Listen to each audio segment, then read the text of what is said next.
faktorët rrezikut major janë hipertensioni, diabeti, duhani, mbipesha, gjenetika, edhe yndyrnat e larta në gjak.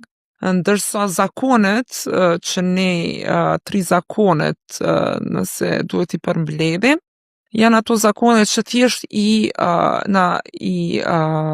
nxisin këto faktorë rreziku, të cilët pastaj shkaktojnë smundje të zemrës. Unë kisha thënë thjesht mos aktiviteti fizik është një zakon, mos aktiviteti fizik, jeta sedentare, ushqimi i pashëndetshëm edhe duhani. Këto i kisha cek si zakone të cilat janë trimat.